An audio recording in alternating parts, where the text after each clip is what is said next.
ಡಿಕಾಂಪ್ರೆಷನ್ ನನಗೊಂದಿರೋ topic ಎಚ್ಚರದಿಂದ ವ್ಯಾಪಾರ ಮಾಡೋಣ. ಸಿಂಗಾಪುರ್ ಬಂಡಪ್ಪ ತತ್ವಪದ ಲೇಖಕರ ಪರಿಚಯ.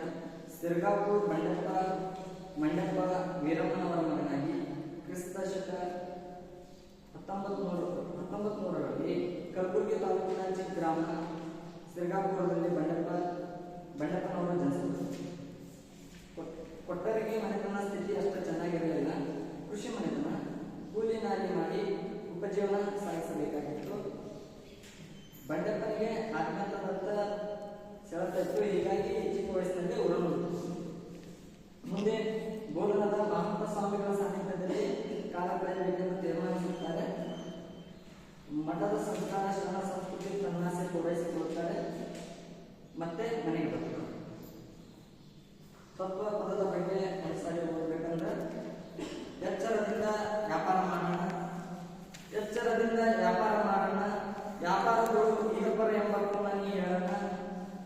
ವ್ಯಾಪಾರವು ಮಾಡೇ ಮಾಡು, ಇಹಪರಗಳು ದೃಢಬಿಟ್ಟು ನೋಡು. ಎಚ್ಚರದಿಂದ ವ್ಯಾಪಾರ ಮಾಡೋಣ. ಲಾಭಾದರೆ ನಗುವುದಿರು, ನುಕ್ಸಾನಾದರೆ ಕುಗ್ಗದಿರು. ತತ್ಸಮವೆಂದು ತಕ್ಕಡಿ ಬಿಡಿಯನ್ನ. ಅಷ್ಟಮದ ಎಂಬ ಕಲ್ಲ ತಕ್ಕಡಿ ಹೆಚ್ಚಿ ತಾರೀಫ ನೋಡೋಣ. ಮರು ಎಂಬ ಮಣಿಗಳಿಗೆ 6 ಎಂಬ ಅನಾಸ ಹಾಕಿ ಜ್ವಾಕ್ಯದಿಂದ ಜೋಕಾಲಿ ಹೊಡೆಯಣ್ಣ. ವ್ಯಾಪಾರಗಳು ಇಹಪರವೆಂಬ ಕೋನ ನೀ ತಿಳಿಯಣ್ಣ. ನಾಜೂಕದಿಂದ ಮಾಡಪಸಂತಿ, ನಾಸಿಕ ಕೊನೆಯೋಳು ಇಡು ನೀ ಚಿಂತಿ. ತ್ರಿಪುಟ ತಣಿಸಿ ಬಿಡಿಯಣ್ಣ. ಈ ತಕ್ಕಡಿಯೋಳು ಧರ್ಮ ಎಂಬ ಧಾನ್ಯವ ತೂಗಣ್ಣ. ಸುಳ್ಳೆಂಬುದರಿತು ಸತ್ಯಕ್ಕೆ ನೀ ಸಾಯಲು ಬೇಕಣ್ಣ.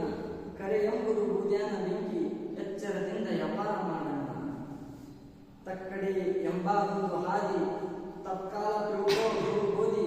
ಗುರುವಿನ ಹೊರತು ಗತಿ ನಿನಗಿಲ್ಲಣ್ಣ. ನರವೋದಿಗೆಂದು ಜಗದೊಳಗ ಜಾತರಿ ಮಾಡೋಣ. ದೇಶದೊಳಗ ನಮ್ಮ ವಾಸ, ಸಿರ್ಗಾಪುರ ಗ್ರಾಮ ವೀರವೀರೇಶ್ವರನ ಭಜಿಸಣ್ಣ. ತತ್ವಪದದ ಆಶಯ ನೋಡ್ಬೇಕಂದ್ರೆ ಎಲ್ಲಾ ತತ್ವದ ಪದಕಾರರು ತಮ್ಮ ತತ್ವಪದಗಳಲ್ಲಿ ಮೇಲ್ನೋಟಕ್ಕೆ ಬೇರೆ ಅರ್ಥ ಇರ್ತದೆ, ಒಳ ಅರ್ಥದಲ್ಲೇ ಬೇರೆ ಇರ್ತದೆ. ಹಾಗಾಗಿ ತತ್ವಪದಕಾರರಾದ ಸಿಂಗಾಪುರ್ ಬಂಡಪ್ಪ ಅವರು ಎಚ್ಚರದಿಂದ ವ್ಯಾಪಾರ ಅನ್ನೋದು ಜೀವನಕ್ಕೆ ಹೋಲಿಸ್ತಾರ. ವ್ಯಾಪಾರ ಅನ್ನೋದನ್ನ ಜೀವನನ ಸದ್ದಿಗೊಳಿಸ್ತಾರ, ವ್ಯಾಪಾರನ ಬದುಕಿಗೊಳಿಸ್ತಾರ. ಆ ಬದುಕಿಗೊಳಿಸಿ ತಮ್ಮ ತತ್ವ ಪದಗಳಲ್ಲಿ ಹೇಳ್ತಾ ಹೋಗ್ತಾರ. ಸಿಂಗಾಪುರ್ ಬಂಡಪ್ಪನವರು ರಚನೆಯಾಗಿರುವ ಎಚ್ಚರದಿಂದ ವ್ಯಾಪಾರ ಮಾಡೋಣ ಎಂಬ ತತ್ವ ಪದದಲ್ಲಿ ಮಾನವನ ಬದುಕು ಕೂಡ ಒಂದು ವ್ಯಾಪಾರದಂತೆ ಎಂದು ವಿವರಿಸಿ, ಮಾನವ ಜನ್ಮ ತಾಳಿದ ಬಳಿಕ ಇಹಪರಗಳ ಗುರುತಿಡಿಯುವುದು.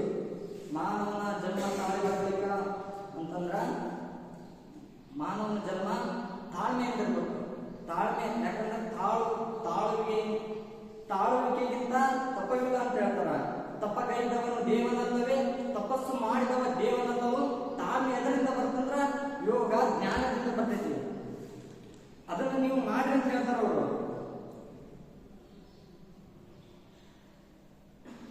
ಸಂತೆಯಲ್ಲಿ ಎಚ್ಚರದಿಂದ ಬದುಕಬೇಕ. ಸಂತೆಯಲ್ಲಿ ಅಂತಂದ್ರೆ ಜೀವನದಲ್ಲಿ ನೀವು ಎಚ್ಚರದಿಂದ ಬದುಕಬೇಕು ಅಂತ ಹೇಳ್ತಾರ ಅವರು. ಲಾಭವಾದರೆ ನಗುವುದಿರು, ನುಕ್ಸಾನ ಅಂದರೆ ಕುಗ್ಗದಿರು.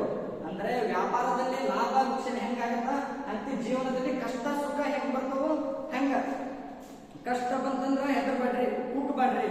ಸುಖ ಬಂತಂದ್ರೆ ಹಿಗ್ಗಬೇಡ್ರಿ ಅಂತ ಹೇಳ್ತಾರ ಅವರು. ತತ್ಸಮವೆಂದು ತಕ್ಕಡಿ ಬಿಡಿಯಣ್ಣ. ಹಿಂಗ ತಕ್ಕಡಿ ಇರ್ತೈತಿ, ಈ ಕಡೆ ಲಾಭ ಇರ್ತೈತಿ, ಈ ಕಡೆ ನಷ್ಟ ಇರ್ತೈತಿ. ಯಾವ ಕಡೆ ಕೂಡಿದ್ರು ನೀವು ಸಮಾನವಾಗಿ ಸ್ವೀಕರಿಸ್ರಿ ಅಂತ ಹೇಳ್ತಿದ್ದಾರೆ ಅವರು.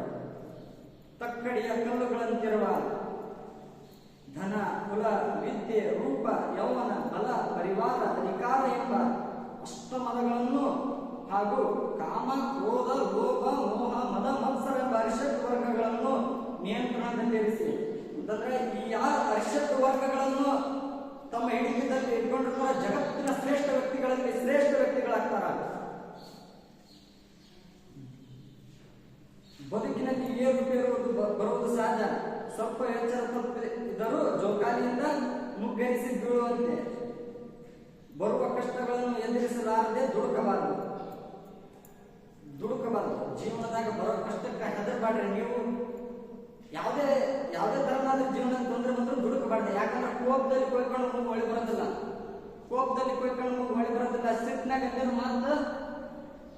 ಸಿಟ್ನಾಗ ಮಾತು ಒಳ್ಳೆ ತಗೊಳಕ್ಕಾಗಲ್ಲ. ಎಚ್ಚರಿಕೆ ಮುಗ್ಗರಿಸಿ ಹೇಳುತ್ತೆ, ಬರುವ ಕಷ್ಟಗಳನ್ನು ಎದುರಿಸಲಾರದೆ ದುಡುಕಬಾರದು. ಈಗ ಸಹಾಯ ಮಾಡಿರ್ತಾರ, ಎಷ್ಟೋ ಮಂದಿ ಸಹಾಯ ಮಾಡಿರ್ತಾರ. ರೈಲ್ವೆ ಸ್ಟೇಷನ್ ರೈಲ್ವೆ ನೋಡಿ ಎಷ್ಟೋ ಮಂದಿ ಸಹಾಯ ಒಳ್ಳೆ ಬಂದಾರ. ಹಂಗತಿ ದೇವ್ರು ನಮ್ಮ ಅಂಗಾಂಗಗಳಿಗೆ ಯಾವ್ದು ಹೃದಯ ಯಾವ್ದು ನಂಬ್ಕೊಂಡ್ರೆ ಕೊಟ್ಟಿಲ್ಲ. ಎಷ್ಟೋ ಚಲೋ ಐತಿ. ನಮ್ಮ ಕೈ ಕೊಟ್ಟಿದ್ನಂದ್ರೆ ಈ ಹೃದಯ ನಿಲ್ಲಿಸ್ಕೋಬೇಕಾಗಿದೆ, ಇಲ್ಲೇ ನಿಲ್ಲಿಸ್ಕೊಂಡು ಸತ್ತು ಹೋಗ್ಬಿಡ್ತಿದ್ದ. ಸತ್ಯ ಹರಿಶ್ಚಂದ್ರನಂತೆ ಧರ್ಮ ಸತ್ಯದಿಂದ ನಡೆಯುವವರಿಗೆ ಕಷ್ಟಗಳ ಬಹಳ. ಸತ್ಯ ಹರಿಶ್ಚಂದ್ರನ ಕಥೆ ಕೇಳಿರಲ್ಲ ನೀವು. ಸತ್ಯ ಹರಿಶ್ಚಂದ್ರ ನಕ್ಷತ್ರಿಕ ಮತ್ತು ಆತನ ಗುರು ವಿಶ್ವಾಮಿತ್ರ ಇಬ್ರು ಕೂಡಿ ಸತ್ಯ ಹರಿಶ್ಚಂದ್ರ ಜೀವನ ನೀಡಿ ಕಾಣಿಸ್ತಾರ. ಆದ್ರೆ ಸತ್ಯ ಹರಿಶ್ಚಂದ್ರ ಸತ್ಯ ಬಿಟ್ಟು ಸುಳ್ಳನ್ನು ಎಂದಿಗೂ ಹೇಳೋದಿಲ್ಲ. ತನ್ನ ಹೆಂಡತಿ ತಲೆ ಕಡೆಯೋ ಸಂದರ್ಭ ಬರ್ತೈತಿ, ತನ್ನ ಮಗನ ಚಿತೆಯಲ್ಲಿ ಮಲಗಿಸಿ ಸುಡೋ ಸಂದರ್ಭ ಬರ್ತೈತಿ. ಆದ್ರೂ ಸುಳ್ಳು ಹೇಳಾರ್ದ ಸತ್ಯನೇ ಹೇಳ್ತಾನ. ಆ ಉದಾಹರಣೆನ ಈ ತತ್ವಪದಕಾರರಾದ ಸಿಂಗಾಪುರ್ ಬಂಡಪ್ಪನವರು ತಮ್ಮ ತತ್ವಪದಗಳಲ್ಲಿ ತಿಳಿಸಿದ್ದಾರೆ.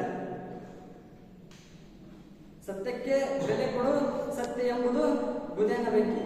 ಮುಂದಿದ್ದವ ಜವಾಬ್ದಾರಿ ಪರವಾಗಿಲ್ಲ, ನಾವು ಸತ್ಯನ ಹೇಳ್ಬೇಕು. ಸತ್ಯನ ಹೇಳ್ರಿ ಅಂತ ಹೇಳ್ತಾರ. ಸತ್ಯ ಎಂಬುದು ಬುಧೇನ ಬೆಂಕಿ ಅಂತಂದ್ರ ಬೂದಿ ಮುಚ್ಚಿದ ಕೆಂಡದಂಗ. ಅದು ಕೆಂಡ ಒಳಗಿದ್ರು ಉರಿತಿರ್ತೈತಿ. ಯಾಕಂದ್ರೆ ನೀವು ಕೆಂಡನ ಬೆಳಗ್ಗೆ ಒಂದೊಂದು ದಿವಸ ಹೋಗಿ ತಿಪ್ಪಿಗೆ ಚೆಲ್ರಿ, ತಿಪ್ಪಿನ ಸುತ್ತಿದ ಉದಾಹರಣೆ ಅದಾವು. ಯಾಕಂದ್ರೆ ಒಂದೀಟ ಕೆಂಡ ಬೂದಿನ ಬೆಂಕಿದ್ದಾಗ ಇವತ್ತಲ್ಲ ನಾಳೆ ಸತ್ಯ ಅನ್ನೋದು ಹೊರಗೆ ಬರಲೇಬೇಕು.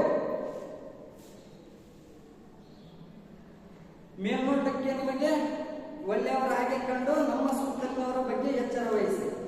ಮೇಲ್ನೋಟಕ್ಕೆ ಗೋಮುಖ ವ್ಯಾಘ್ರ, ಕತ್ತಿ ಆಕಳ ಮುಖ ಕತ್ತಿ ಒದಗಿದ್ದಂಗ. ನೋಡಕ್ ಮ್ಯಾಗಷ್ಟ ಸಮಾಜದಾಗಿರೋ ಜನ ಬಗ್ಗೆ ನೋಡೋದು ಮ್ಯಾಗಷ್ಟ ಎಲ್ಲ ಚಂದಾಗಿರ್ತಾರ, ಒಳಗ ಬ್ಯಾರನೆ ಇರ್ತಾರ. ಆಕಳ ಮುಖ ಇದ್ದಂಗ ಕತ್ತಿ ಒದಗಿ, ಗೋಮುಖ ವ್ಯಾಘ್ರ ಇದ್ದಂಗ. ಅವರೊಡುವ ಕೊಂಕು ಕೂಕು ಮಾತುಗಳಿಗೆ ಕೋಪ ತಂದುಕೊಳ್ಳದೆ. ಕೊಂಕು ಕೂಕು ಮಾತುಗಳಂತಂದ್ರ ಅರಿಸ್ಟಾಟಲ್ ಒಂದು ಮಾತಾಡ್ತಾನೆ ಮಾತಿನ ಬಗ್ಗೆ. ಖಡ್ಗದಿಂದ ಮಾಡಿದ ಗಾಯ ಮಾಸ್ಬೋದು, ಆದ್ರ ಮಾತಿನಿಂದ ಮಾಡಿದ ಗಾಯ ಮಾಸ್ಲಿಕ್ಕಿಲ್ಲ. ಮತ್ತೆ ಮಾತು ಆಡಿದ್ರೆ ಹೊತ್ತು, ಮುತ್ತು ಹೊಡೆದ್ರೆ ಹೊತ್ತು. ಮಾತು ಮನೆ ಹಾಳು ಮಾಡಿದ್ರೆ ಮುತ್ತು ಒಲಿ ಹಾಳು ಮಾಡ್ತಾನೆ ನೋಡ್ರಿ. ಮಾತುಗಳಿಗೆ ಕೋಪ ತಂದುಕೊಳ್ಳಾರ್ದೆ ಮಾತುಗಳಿಗೆ ಕೋಪನ ತಂದ್ಕೋಬೇಡ್ರಿ. ಲೋಕದೊಳಗೆ ಹುಟ್ಟಿದ ಬಳಿಕ ಸುತ್ತಿ ನಿಂದಗಳೇ ಬಂದಡೆ ಮನದಲ್ಲಿ ಕೋಪವ ತಾಳದೆ. ಸಮಾನದಂತಿರ್ಬೇಕು. ಕೋಪನ ನೀವು ತಗೊಳ್ಕೋಬೇಡ್ರಿ ನಿಮ್ಮ ಜೀವನದಲ್ಲಿ, ನಿಮ್ಮ ಬದುಕಿನಲ್ಲಿ. ಕೋಪ ಈ ಸಮಾನದಿಂದ ಶಾಂತಿಯಿಂದ ಇರಲಿ. ಈ ನಮ್ಮ ಸ್ವಾತಂತ್ರ್ಯ ಸಿಕ್ಕಿದ್ರೆ ಶಾಂತಿಯಿಂದ. ಮಹಾತ್ಮ ಗಾಂಧೀಜಿಯವರು ಸತ್ಯಾಗ್ರಹ ಎಂಬ ಶಾಂತಿಯಿಂದ ಈ ನಮ್ಮ ದೇಶಕ್ಕೆ ಸ್ವಾತಂತ್ರ್ಯ ಕೊಟ್ಟರ. ಉಳಿಕೆದಾರೆಲ್ಲ ಗಾಂಧೀಜಿ ಹೇಳಿದ್ರ. ಸುಭಾಷ್ ಚಂದ್ರ ಬೋಸ್, ಭಗತ್ ಸಿಂಗ್, ಗಾಂಧೀಜಿ ಸರ್ಬಿಡು ನೀನ. ಅವ್ರು ಬಂದಿರೋದು ಇಂಗ್ಲೆಂಡ್ನ ಬ್ರಿಟಿಷರು ಬರೀ 3,000, ನಾವು 33 ಕೋಟಿ ಇದೀವಿ, ಹೊಡೆದು ಬಿಡ್ತೀವಿ ಸರ್ಬಿಡು. ಆದ್ರ ಮಹಾತ್ಮ ಗಾಂಧೀಜಿ ಹೇಳಿದ್ರ ತಡೆಯಲಿ, ಅದು ಸೂರ್ಯ ಮುಖದ ಸಾಮ್ರಾಜ್ಯ ಐತಿ. ಅವ್ರು ಬಂದೂಕು ತೋಪು ಗುಂಡಿನ ಮುಂದ ನಮ್ಗೆ ಕೊಡ್ಲಿ ಹುಡುಗರು ಕೆಲಸ ಮಾಡೋದಿಲ್ಲ. ತಡ್ಕರಿ, ಸಮಾಧಾನದಿಂದಿರಿ. ಹಾಗಾಗಿ ಸಮಾಧಾನದಿಂದಿರ್ಬೇಕು. ಸಮಾಧಾನದಿಂದನೇ ಎಲ್ಲ ಶಾಂತಿಯಿಂದನೇ ಎಲ್ಲವೂ ಗಳಿಸಬಹುದಂತ ಮಹಾತ್ಮ ಗಾಂಧೀಜಿ ಅವತ್ತಿನಿಂದ 1947 ಆಗಸ್ಟ್ 15ರಂದು ನಮಗೆ ಸ್ವಾತಂತ್ರ್ಯ ಕೊಡುವ ಮೂಲಕ ತಿಳಿಸಿದ್ದಾರೆ. ಜೀವನವನ್ನು ತಕ್ಕಡಿಯಾಗಿ ಸಮಾನವಾಗಿ ಸ್ವೀಕರಿಸಿ ಸಾಧು ಸಜ್ಜನರ ಹಿತವಚನಗಳನ್ನು. ಸಜ್ಜನರ ಸಂಘ ಹೆಜ್ಜೆಯನ್ನು ಸುರಿದಂತೆ. ಸಜ್ಜನರ ಸಂಘ ಮಾಡ್ರಿ, ಬದುಕನ್ನು ಹರ್ಕೊಳ್ರಿ, ಜೀವನ ಏನನ್ನ ತಿಳ್ಕೊಳ್ರಿ. ಸಜ್ಜನರ ಸಂಘ ಹೆಜ್ಜೆಯನ್ನು ಸುರಿದಂತೆ, ದುಜ್ಜನರ ಸಂಘ ಕೊಳಕು ಬಚ್ಚದ ಹರಿಯ ಗಟರ ನೀರು ಕುಡಿದಂತೆ ಅಂತ ಹೇಳ್ತಿದ್ದಾರೆ ಅವರು. ಸದ್ಗತಿ ಪುರಂದರ ದಾಸರು ಕೂಡ ಮಾನವನ ಒಳಿತಿನ ಬಗ್ಗೆನೇ ಹೇಳಿದ್ರ.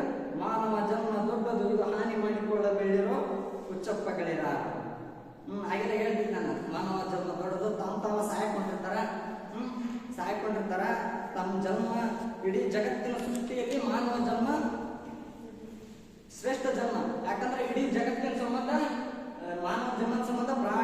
ಪಕ್ಷಿ ಹಣ್ಣು ಹಂಪಲನ ದೇವ್ರ ವೃಕ್ಷನ ಮತ್ತೆ ಎಂಬ ಸಂದೇಶವು ನರಜನ್ಮವೇ ಶ್ರೇಷ್ಠ ಈ ಜಗತ್ತೊಳಗೆ ಎಂಬುದನ್ನು ಅರಿತುಕೊಂಡು ಬದುಕಬೇಕೆಂಬ ಜಾತ್ರೆ ಮಾಡಿ. ಇನ್ನು ಮಾನವನ ಜನ್ಮವೇ ಶ್ರೇಷ್ಠ ಅಂತ ಹೇಳ್ತಿದ್ದಾರೆ.